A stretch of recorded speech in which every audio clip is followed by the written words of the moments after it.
اعوذ باللہ من الشیطان اللعین الرجیم بسم اللہ الرحمن الرحیم الحمد للہ رب العالمین والصلاة والسلام علی سید الانبیاء والمرسلین سیدنا و نبینا و شفیع المذنبین ابی القاسم مصطفیٰ محمد وعلی اہل بیتہ الطیبین الطاہرین المعصومین المظلومین ولعنۃ اللہ علی اعدائہم وقتلتہم وغاصبی حقوقہم ومنکری فضائلہم ومصائبہم علیہ اجمعین. اما بعد، قال اللہ تبارک و تعالی فی کتابہ الکریم وقولہ الحق. بسم اللہ الرحمن الرحیم. الیوم اکملت لکم دینکم واتممت علیکم نعمتی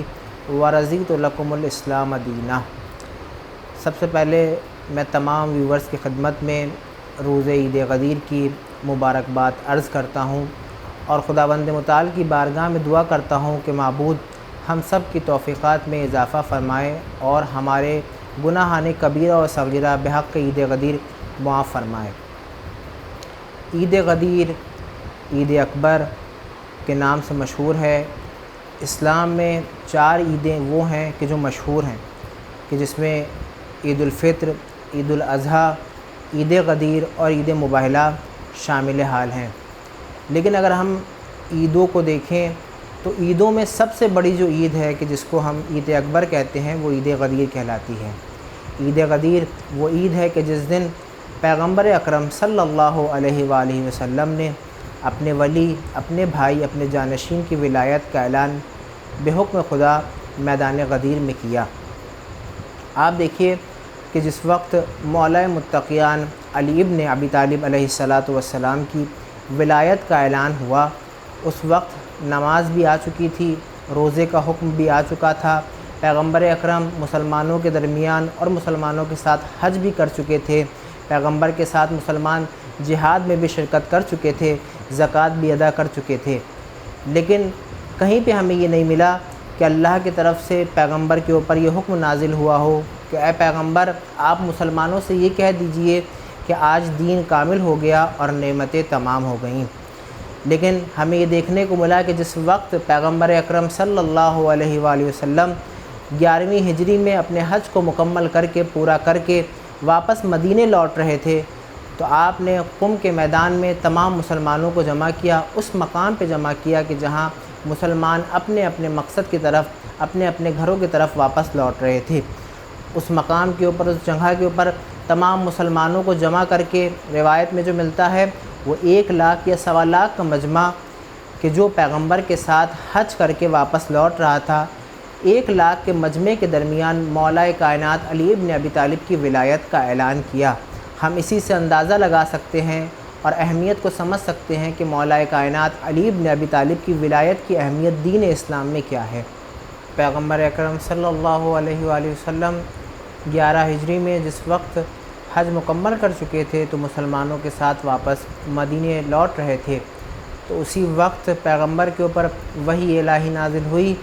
یا ایھا الرسول بلغ، اے رسول تبلیغ کیجیے. حکم الہی ہوا کہ اے رسول اگر آپ نے یہ نہ کیا تو گویا کار رسالت کا کوئی عمل انجام نہ دیا. یعنی پیغمبر اکرم کی وہ تمام خدمات، وہ تمام مصیبتیں کہ جو پیغمبر نے دین اسلام کو پھیلانے کے لیے اور اللہ کے پیغام کو بتانے کے لیے جھیلی، ان تمام چیزوں کے اوپر گویا کہ پانی پھر جاتا اگر پیغمبر اکرم علی کی ولایت کا اعلان نہ کرتے. یعنی جس لہجے میں خداوند متعال نے وحی کو نازل کیا پیغمبر کے اوپر کہ اگر یہ نہ کیا تو کار رسالت کا کوئی عمل انجام نہ دیا، اسی وقت پیغمبر اکرم نے اپنے اصحاب کو روکا اور روکنے کے بعد یہ کہا کہ جو مسلمان آگے جا چکے ہیں ان کو پیچھے روکا جائے اور جو پیچھے رہ گئے ان کا انتظار کیا جائے اور منبر کو آمادہ کیا جائے. اب ایک بیابان میں، ایک صحرا میں، ایک میدان میں منبر کہاں سے لاتے مسلمان؟ لہٰذا حکم یہ دیا گیا کہ اونٹ کے کجاوے، کہ جو اونٹ کے اوپر بوریاں رکھی ہوتی ہیں، ان تمام بوریوں کو، کجاووں کو جمع کیا جائے، اکٹھا کیا جائے اور اس کا منبر بنایا جائے اور آمادہ کیا جائے. پیغمبر نے جب یہ حکم دیا تو مسلمانوں نے اپنے اپنے کجاوے پیغمبر کے سپرد کر دیے اور ایک منبر کو آمادہ کیا، ایک منبر کو تیار کیا.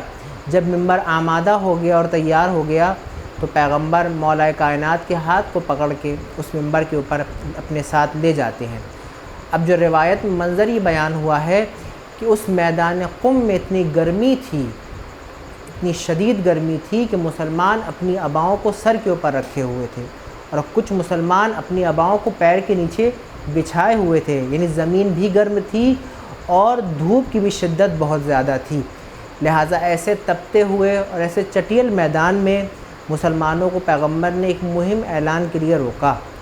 اور اس کے بعد جب مولا کائنات کو اپنے ساتھ ممبر پہ لے آئے تو ہاتھوں کو بلند کر کے ارشاد فرمایا، من کنت مولا ہو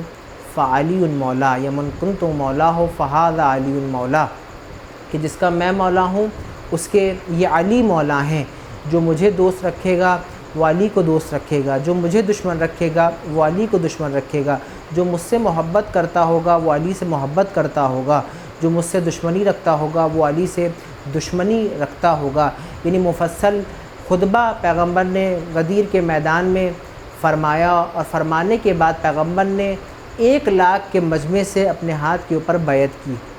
تمام مسلمانوں نے پیغمبر کے ہاتھ کے اوپر علی بن ابی طالب کی ولایت کی بیعت کی کہ ہم آپ کو بھی اپنا آقا اور مولا مانتے ہیں، اور علی بن ابی طالب کو بھی اپنا آقا اور مولا تسلیم کرتے ہیں۔ اب کیونکہ ان حاجیوں کے مجمع میں مرد بھی موجود تھے اور خواتین بھی موجود تھیں، تو لہٰذا خواتین سے کس طرح سے پیغمبر نے بیعت لی؟ پیغمبر نے مسلمانوں کو حکم دیا کہ خیموں کو لگایا جائے، اور خیموں کو لگانے کے بعد اس خیمے کے اندر ایک پردے کو ڈالا جائے۔ لہٰذا ایک خیمے کو بنایا گیا، اور بنانے کے بعد اس خیمے کے بیچ میں ایک پردے کو ڈالا گیا۔ پردے کی ایک جانب پیغمبر اکرم اور مولا کائنات موجود تھے، اور دوسری جانب ایک ایک کر کے خواتین اور عورتیں آتی تھیں، اور آنے کے بعد ایک تسلے کو رکھا گیا، اور اس تسلے میں پانی کو بھر دیا گیا، اور پردے کی اس طرف مولا کائنات کا ہاتھ اس پانی کے اندر تھا، اور پردے کی اس طرف خواتین آ رہی تھیں اور تسلے میں ہاتھ کو ڈال رہی تھیں کہ جس میں پانی موجود تھا، اور اس طرح سے مولا کائنات کے ہاتھ کے اوپر بیعت کر رہی تھیں، یعنی گویا کہ ولایت کو تسلیم کر رہی تھیں اور پیغمبر کے حکم کو تسلیم کر رہی تھیں۔ اب جب یہ واقعہ ہو گیا تو ایک حارث نام کا شخص کہ جو اس مجمع کے اندر موجود تھا، وہ پیغمبر کے پاس آتا ہے، پیغمبر کے نزدیک آتا ہے، اور آنے کے بعد یہ کہتا ہے کہ اے محمد، آپ نے کہا کہ نماز پڑھو، ہم نے نماز پڑھ لی، آپ نے کہا کہ روزہ رکھو، ہم نے روزہ رکھ لیا، آپ نے کہا کہ حج کرو، ہم نے حج کر لیا، آپ نے کہا کہ جہاد کرو، ہم نے آپ کے ساتھ جہاد کر لیا۔ اب آج آپ علی بن ابی طالب کو اپنا وصی اور اپنا جانشین بتا رہے ہیں، کیا یہ اعلان آپ کی طرف سے ہے یا اللہ کی جانب سے ہے؟ اگر یہ اعلان آپ کی طرف سے ہے تو میں اس کو تسلیم نہیں کرتا، اور اگر یہ اعلان خداوند متعال کی طرف سے ہے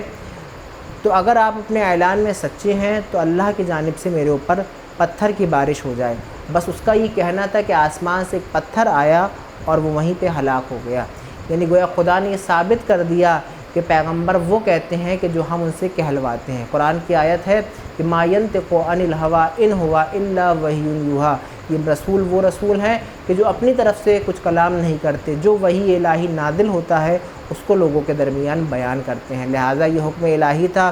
حکم خدا تھا کہ جس کو پیغمبر اکرم نے 1,00,000 کے 1,25,000 کے مجمع کے درمیان پیش کیا اور بیان کیا۔ لہٰذا عید غدیر کو ہم اس طرح سے منعقد کریں، اس طرح سے منائیں کہ جس طرح سے پیغمبر اکرم نے اپنے زمانے میں مسلمانوں کے درمیان اعلان کر کے اس جشن کو منانے کا حکم دیا ہے،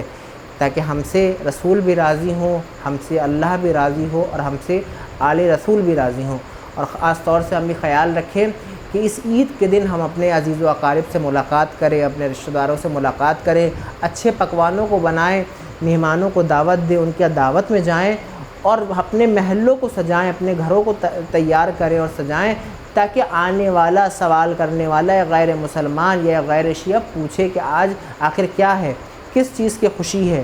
کس چیز کا جشن ہے، کیوں خوشی کو منایا جا رہا ہے، کیوں خوشی کو منعقد کیا جا رہا ہے، تو ہم مفصل جواب دے سکے کہ آج ہمارے مولا کائنات، ہمارے مولا اور آقا کی ولایت کا اعلان ہوا تھا، اور اس اعلان ولایت کو خود پیغمبر اکرم نے اللہ کے حکم سے غدیر کے میدان میں، قم کے میدان میں مسلمانوں کے درمیان کیا تھا۔ اب بہت سارے لوگ یہ سوال کرتے ہیں کہ آخر کیا وجہ تھی، کیا علت تھی کہ پیغمبر اکرم نے مولا کائنات کی ولایت کا اعلان ایک کھلے ہوئے میدان میں کیا، ایک بنجر میدان میں کیا، ایک بیابان میں کیا۔ آپ دیکھیے کہ پیغمبر کے زمانے میں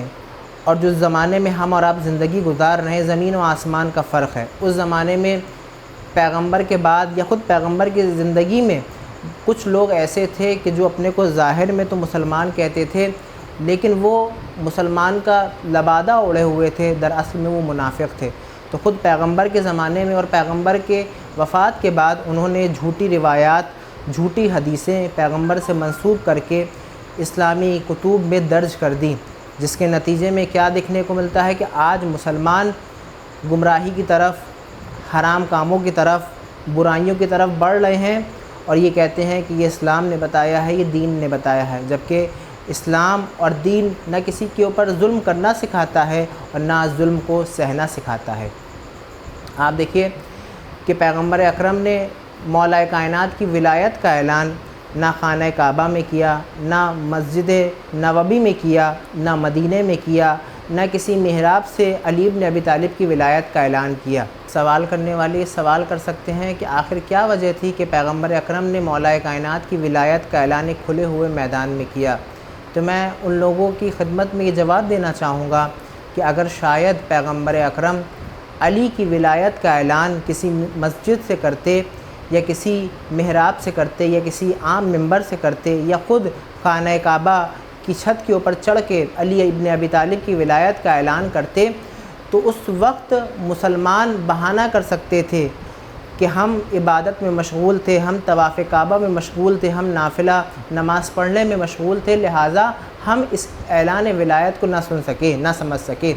لہٰذا پیغمبر اکرم نے نہ مدینہ کی مسجد سے علی ابن ابی طالب کی ولایت کا اعلان کیا کہ بعد میں آنے والے وقت کے مسلمان یہ بہانہ کر سکیں کہ جس وقت پیغمبر اکرم علی ابن ابی طالب کی ولایت کا اعلان مسجد میں کر رہے تھے تو ہم دیوار کی دوسری طرف تھے، لہٰذا ہم علی کی ولایت کے اعلان کو سن نہیں پائے۔ یا اگر شاید محراب سے کرتے تو بعد میں مسلمان یہ بہانہ کر سکتے تھے کہ جس وقت اللہ کے رسول علی کی ولایت کا اعلان کر رہے تھے اس وقت ہم عبادتوں میں یا نماز پڑھنے میں مشغول تھے۔ یا پیغمبر اکرم اگر خانہ کعبہ کی چھت کے اوپر چڑھ کے علی ابن ابی طالب کی ولایت کا اعلان کرتے تو بعد میں مسلمان یہ بہانہ کر سکتے تھے تو اس وقت تو ہم طواف کعبہ میں مشغول تھے، لہٰذا ہم علی ابن ابی طالب کی ولایت کو سن نہ سکے۔ لہٰذا پیغمبر نے کسی زمانے کے مسلمانوں کے لیے بھی کوئی بہانہ نہ چھوڑا اور ایک کھلے ہوئے میدان میں خود بھی آئے، 1.25 لاکھ کے مجمع کو بھی لائے اور اپنے ساتھ علی ابن ابی طالب کو بھی ممبر پہ لائے اور لانے کے بعد اپنے ہاتھوں کو بلند کیا اور علی ابن ابی طالب کی ولایت کا اعلان کیا اور ارشاد فرمایا کہ من کنت مولا ہو فعلی مولا۔ یہ ایک روایت میں ملتا ہے کہ من کنت مولا ہو فہذا علی مولا، جو مجھے مولا تسلیم کرتا ہے، جو مجھے مولا مانتا ہے، اس کے یہ علی بھی مولا ہیں۔ تو آپ اندازہ لگائیے کہ وہی حکم کہ جو پیغمبر اکرم کے لیے دین اسلام نے جاری کیا کہ پیغمبر اکرم اگر پوری امت کے باپ ہیں تو وہی حق علی ابن ابی طالب بھی امت کے اوپر رکھتے ہیں۔ اگر پیغمبر اکرم امت مسلمہ کے اوپر ولایت رکھتے ہیں اور ولایت حاصل ہے پیغمبر کو، وہی ولایت علی ابن ابی طالب کو بھی امت مسلمہ کے اوپر حاصل ہے۔ لہٰذا غدیر کا مرتبہ ہے، غدیر کا ایک مقام ہے اور اسے عید اکبر اسی لیے کہا جاتا ہے کہ یہ دین اسلام کی سب سے بڑی عید ہے۔ یعنی روایات میں آیا ہے کہ اگر اس دن انسان غسل کر کے اور 2 رکعت نماز ادا کرے تو خداوند متعال اس کے پچھلے اور اگلے تمام گناہوں کو معاف کر دیتا ہے۔ لہذا مستحب یہ ہے کہ انسان غسل کرے، 2 رکعت نماز عید غدیر کو ادا کرے، جو اعمال مخصوص ہیں مفاتیح الجنان میں آپ کو اعمال مل جائیں گے، ان اعمال کے اوپر آپ نگاہ ڈالیں اور روز عید غدیر ان اعمال کو آپ بجا لائیں۔ اور اس کے علاوہ مستحب یہ ہے کہ نیا لباس پہنا جائے، بچوں کو عیدی دی جائے، تحفوں سے نوازا جائے، تاکہ آنے والے سالوں میں یا آنے والے وقت میں بچے انتظار کریں کہ عید غدیر کب آئے گی اور کب ہمیں تحفوں سے نوازا جائے گا، ہدیے ہمیں دیے جائیں گے۔ لہٰذا عید غدیر کی فضیلت ہے، عید غدیر کا مقام ہے، اور یہ عید فقط شیعوں سے مخصوص نہیں ہے بلکہ یہ عید انسانیت سے مخصوص ہے۔ کیوں؟ کیونکہ روایت میں یہ آیا ہے کہ جب کوئی انسان اس دنیا سے رخصت ہوتا ہے، جب اس دنیا سے جاتا ہے، چاہے وہ شیعہ ہو چاہے وہ غیر شیعہ ہو، چاہے وہ مسلمان ہو چاہے وہ غیر مسلمان ہو، چاہے وہ عیسائی ہو چاہے وہ یہودی ہو یا ہندو ہو، مولا کائنات علی بن ابی طالب ہر انسان کے قریب اس وقت آتے ہیں کہ جب انسان اس دنیا کو چھوڑ رہا ہوتا ہے، جب اس کی روح اس کے جسم سے نکل رہی ہوتی ہے، لیکن علی بن ابی طالب کی ولایت کا فائدہ وہی اٹھا پاتا ہے اور اسی کو فائدہ ہوتا ہے کہ جو علی سے محبت کرتا ہے، جو علی کو چاہتا ہے، جو علی کو تسلیم کرتا ہے، جو پوری زندگی اپنے دل میں علی کی محبت کو رچا کے اور بسا کے رکھتا ہے۔ لہٰذا محبت کے اعتبار سے مولا کائنات کی مدد ہوتی ہے۔ ہم مولا علی کو مولا کائنات اسی لیے کہتے ہیں کہ مولا فقط شیعوں کے امام نہیں ہیں، فقط مسلمانوں کے امام نہیں ہیں، بلکہ پوری کائنات کے امام ہیں، اسی لیے ہم مولا علی کو مولا کائنات بھی کہتے ہیں۔ اور آپ دیکھیے کہ اس عید کی برکت سے، اس عید کی فضیلت سے تمام عالم اسلام کو حیات ملی، تمام عالم اسلام کو زندگی ملی، تمام عالم اسلام کو بتانے اور اسلام کو پھیلانے کی ایک نئی روش ملی۔ پیغمبر نے کس طرح سے سوالات کے مجمع میں مولا کائنات کی فضیلت کو بیان کیا اور یہ بتایا کہ دیکھو اگر تم حق پہ ہو اور حق کے پیغام کو لوگوں کے درمیان بتانا چاہتے ہو تو پھر خدا بھی تمہاری مدد کرے گا۔ لہٰذا روایات میں بھی یہ ملتا ہے اور قرآن کی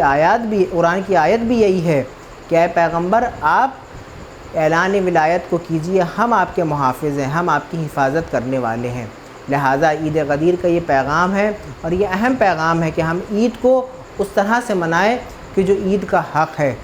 مولا کائنات علی بن ابی طالب روایت فرماتے ہیں، حدیث ہے مولا کی کہ جس دن ہم سے کوئی گناہ نہ ہو وہ ہمارے لیے عید کا دن ہے۔ لہذا ہم کوشش کریں کہ ہمارا ہر دن عید کا دن ہو، ہم سے کوئی حرام کام سرزد نہ ہو، ہم سے کوئی برا کام سرزد نہ ہو، ہم کسی حرام کام میں مبتلا نہ ہو، تاکہ ہم مولا کائنات کے نزدیک اور خود اپنے زمانے کے نزدیک ایک مقام کو حاصل کر سکیں۔ والسلام علیکم ورحمۃ اللہ وبرکاتہ۔